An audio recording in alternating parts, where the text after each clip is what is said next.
How green is the Greens and Labour ACT government? We've had some harebrained announcements from our do as I say but not as I do leaders, including from Shane Rattenbury and Andrew Barr. Greens leader Shane Rattenbury wanted us to leave our car at home for a day, and Labour MLA Suzanne Orr recently defended the proposed ban on petrol and diesel vehicles in certain city zones. Surely a better way to reduce emissions might be for our ministers to lead by example. Over the last 6 years, Chief Minister Andrew Barr alone has had 19 trips overseas and 94 interstate trips. That's cost us over $700,000. He's travelled over 1 million kilometres and has generated nearly 300 metric tonnes of CO2. The total for ministerial travel in the last 6 years is a bill of over $1.5 million, 2.3 million kilometres travelled, and a whopping 540 metric tonnes of CO2.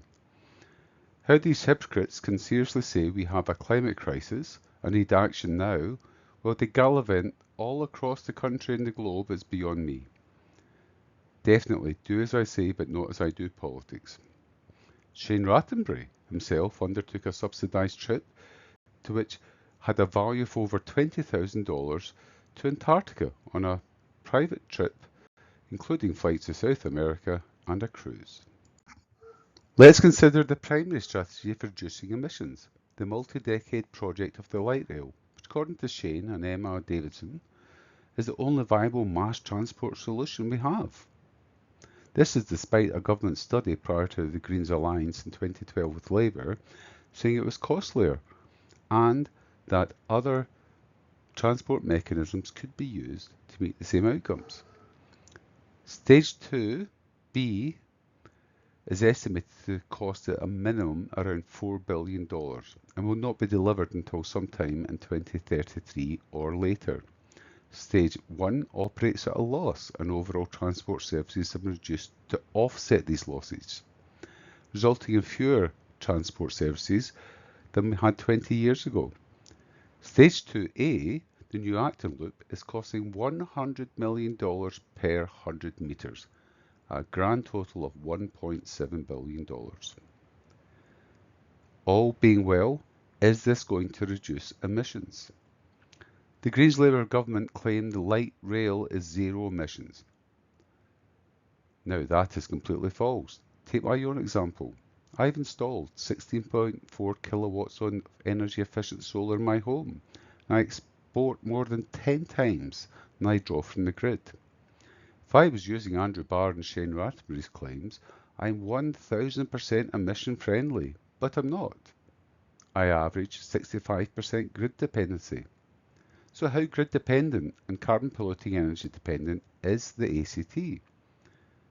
I doubt it's more than 20% and possibly less, but we have never got an actual figure from the government. It's completely disingenuous that the ACT government claims that light rail is an emission-free transport system. Where do they think that the energy being produced comes from when it operates in the hours of darkness or cloudy days? Magic pixie dust? The large Canberra battery committed by both Labour and Greens in 2020 is still to be delivered. Light rail and higher density housing, are they ecologically sound? The answer is actually no. The government is committed to one stage per decade extending to 2050 or 2060. Although they are considering some electric bus services, this is hardly a speedy resolution for a low emission mass transport solution. The engineering facts of CO2 emissions for the full multi-decade delivery of light rail are alarming. Stages as per the master total of 72.2 kilometres. The fixed rail infrastructure depends on reinforced concrete and steel. These materials combined are responsible for 16% of global CO2 emissions. For the entire project, an estimated 700,000 tonnes of concrete will be needed, generating over 56,000 tonnes of CO2 emissions. The steel rails will produce 26,000 tonnes of CO2 emissions. An additional infrastructure like poles, the stops and construction activities will significantly increase these figures. In summary, pursuing this policy until 2060 will generate approximately 250,000 tonnes of CO2 at a minimum.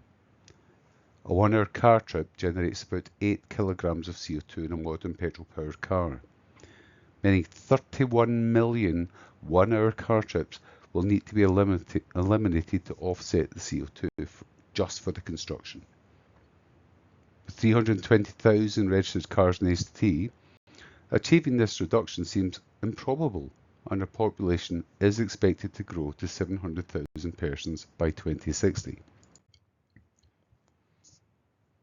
Andrew and Shane propose offset borrowing by land selling in the main transport corridors for high-density developments, claiming it's the most sustainable approach. But does this protect our native species, our flora and fauna, and reduce carbon emissions? No. Stage 2B of the tram project, planned to go down Adelaide Avenue to Woden, will threaten several native species, including native parrots, sun moths and lizards. What about our flora and fauna management? Chris Steele has already announced the ACT government cannot keep pace with its target for canopy cover and tree replacements. In a recent Facebook post, ACT Greens Deputy Leader and Minister for the Environment, Rebecca Vassarotti, is seen hugging a tree, showcasing her environmental enthusiasm.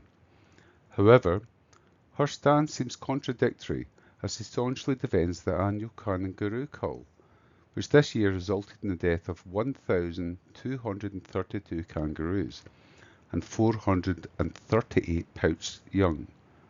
These young marsupials are generally killed by blunt trauma. The ACT government justifies this by claiming eastern grey kangaroos are not native to Canberra, which is complete nonsense. But it does not excuse the killing of our other native species.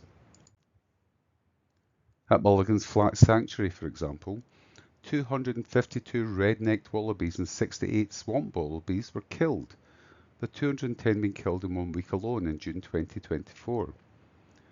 It's noted that shooting is cheaper than using contraceptives, which have worked in other jurisdictions.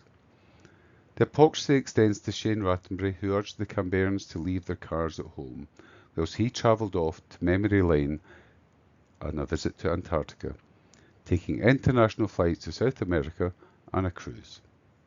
It's time for the people of Canberra to recognise these people are nothing more than hypocrites. If we need climate action now, and I genuinely believe we do, we need to undertake a thorough assessment of light rail in comparison with other green transport options. As once sung by the Rolling Stones, you can't always get what you want, but you get what you need. We need properly costed and environmentally assessed options. They are an absolute must. It is absolutely time for a change.